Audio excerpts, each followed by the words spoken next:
متابعينا الأفاضل، مستمرين معكم في تحليل وتغطية للقاءات الدوري الجزائري الممتاز. اليوم المباراة تجمع بين شبيبة الثورة وأولمبيك قبو. إذن تتجه الأنظار اليوم السبت 4 أكتوبر 2025 إلى ملعب 20 أوت 1955 ببشار، حيث يستقبل شبيبة الثورة المتصدر شريكه في الصدارة أولمبيك قبو في مباراة منتظرة تعد بالكثير من الندية والإثارة، كونها مواجهة مباشرة بين فريقين يتقاسمان نفس الرصيد 11 نقطة لكل منهما، ويبحثان عن الانفراد بالصدارة.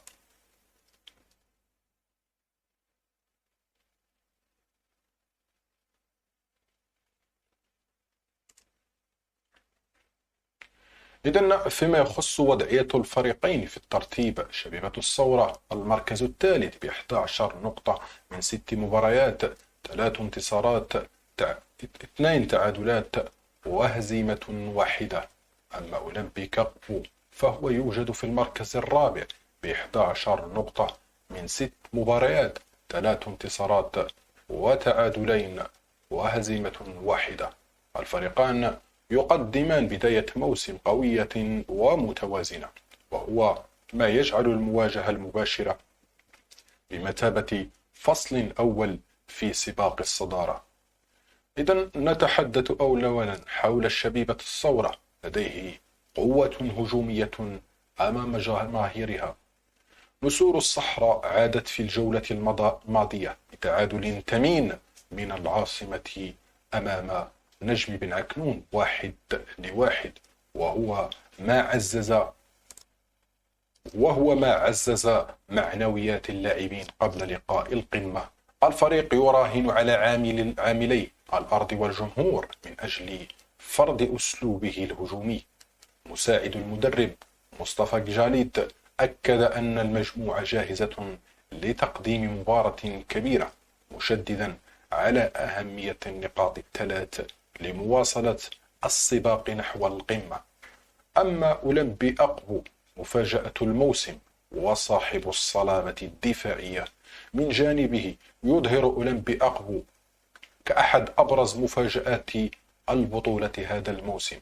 لم يتذوق طعم الخسارة خارج الديار، يتميز بالصلابة الدفاعية والتنظيم المحكم مع الاعتماد على المرتدات والضغط السريع وسط الميدان.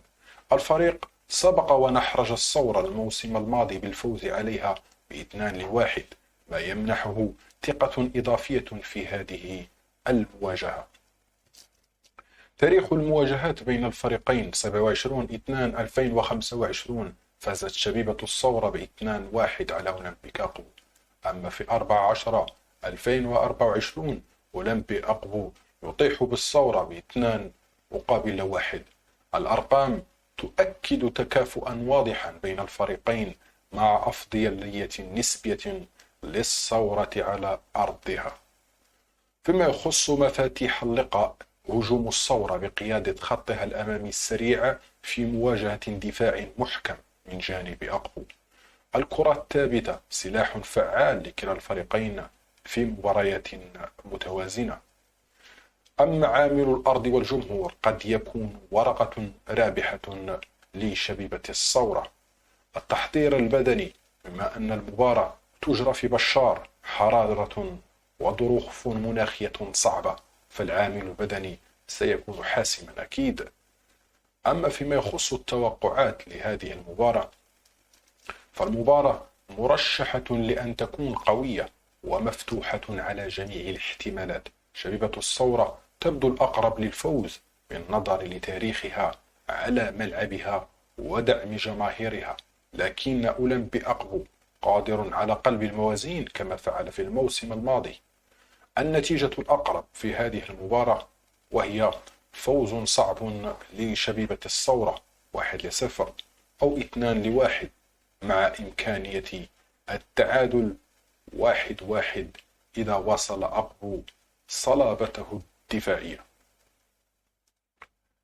أما الآن كما ترون هذه نبذة حول هذا اللقاء المرتقب، لقاء قمة يجمع بين فريقين متكافئين ومتوازنين من حيث الندية، من حيث النقاط، ومن حيث العزيمة للفوز في هكذا مباريات.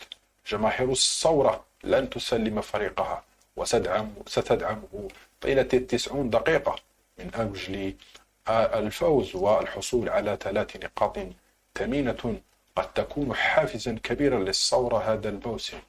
أما في الجهة المقابلة فأولمبيك أقبو لن يستسلم أبدا، وسيعمل كل ما في جهده على الأقل الخروج بنقطة واحدة والعودة بتعادل ثمين.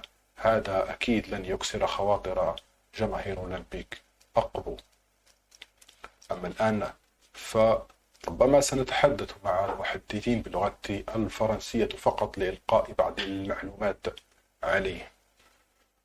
Donc ce samedi 4 octobre 2025, le stade 20 août 1955 de Bachar sera la théâtre d'une confrontation au sommet entre deux co-leaders du championnat, l'AGS Saoura et l'Olympique Akbou.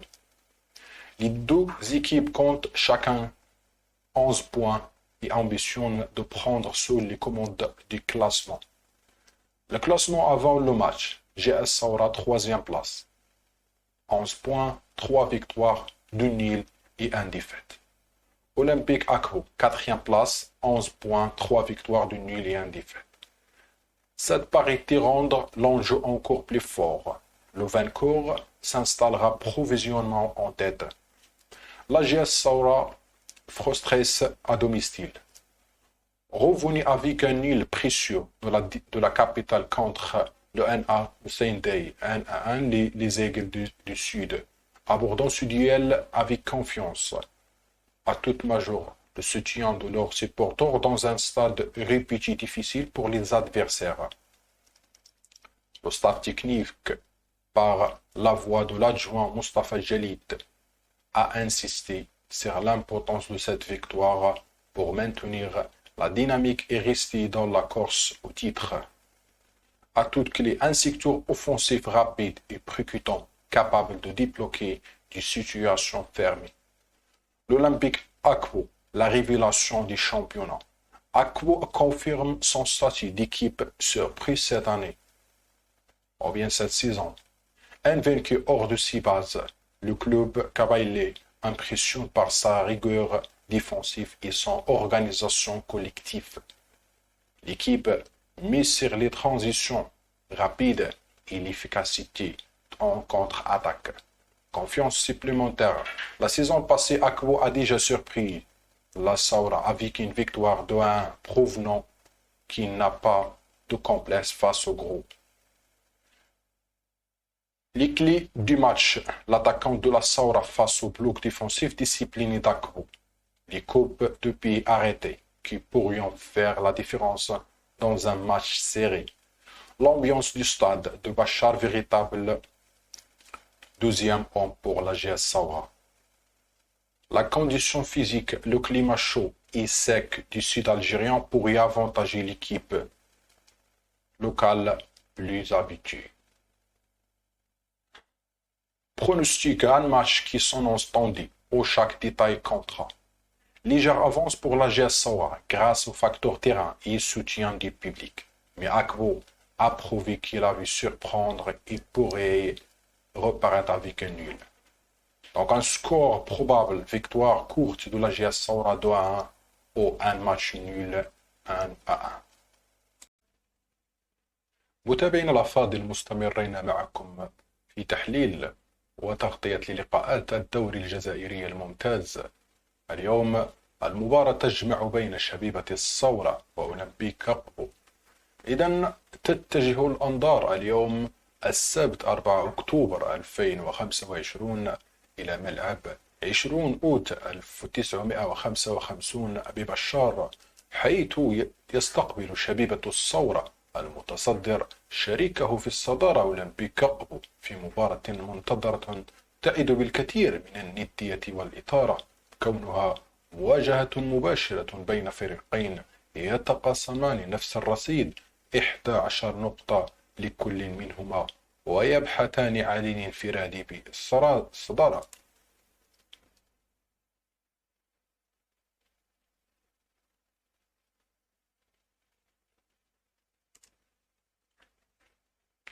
إذن فيما يخص وضعية الفريقين في الترتيب، شبيبة الثورة المركز الثالث ب11 نقطة من 6 مباريات، 3 انتصارات، 2 تعادلات وهزيمة واحدة.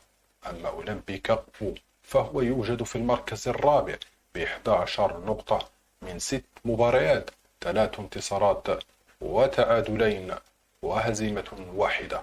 الفريقان يقدمان بداية موسم قوية ومتوازنة، وهو ما يجعل المواجهة المباشرة بمثابة فصل أول في سباق الصدارة.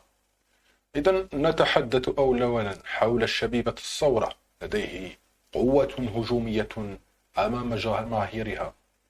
نسور الصحراء عادت في الجولة الماضية بتعادل ثمين من العاصمة أمام نجم بن عكنون 1-1، وهو ما عزز معنويات اللاعبين قبل لقاء القمة. الفريق يراهن على عاملي الأرض والجمهور من أجل فرض أسلوبه الهجومي. مساعد المدرب مصطفى جاليت أكد أن المجموعة جاهزة لتقديم مباراة كبيرة، مشددا على أهمية النقاط الثلاث لمواصلة السباق نحو القمة. أما أولمبي أقبو مفاجأة الموسم وصاحب الصلابة الدفاعية، من جانبه يظهر أولمبي أقبو كأحد أبرز مفاجآت البطولة هذا الموسم. لم يتذوق طعم الخسارة خارج الديار، يتميز بالصلابة الدفاعية والتنظيم المحكم مع الاعتماد على المرتدات والضغط السريع وسط الميدان. الفريق سبق ونحرج الثورة الموسم الماضي بالفوز عليها ب2-1، ما يمنحه ثقة إضافية في هذه المواجهة. تاريخ المواجهات بين الفريقين: 27/2/2025 فازت شبيبة الثورة ب2-1 على أولمبيك أقبو. أما في 14/2024 أولمبي أقبو يطيح بالثورة ب2-1. الأرقام تؤكد تكافؤا واضحا بين الفريقين، مع أفضلية نسبية للثورة على أرضها. فيما يخص مفاتيح اللقاء: هجوم الثورة بقيادة خطها الأمامي السريع في مواجهة دفاع محكم من جانب أقبو. الكرة الثابتة سلاح فعال لكلا الفريقين في مباريات متوازنة. أما عامل الأرض والجمهور قد يكون ورقة رابحة لشبيبة الثورة. التحضير البدني: بما أن المباراة تجرى في بشار، حرارة وظروف مناخية صعبة، فالعامل البدني سيكون حاسما أكيد. أما فيما يخص التوقعات لهذه المباراة، فالمباراة مرشحة لأن تكون قوية ومفتوحة على جميع الاحتمالات. شبيبة الثورة تبدو الأقرب للفوز بالنظر لتاريخها على ملعبها ودعم جماهيرها، لكن أولمبي أقبو قادر على قلب الموازين كما فعل في الموسم الماضي.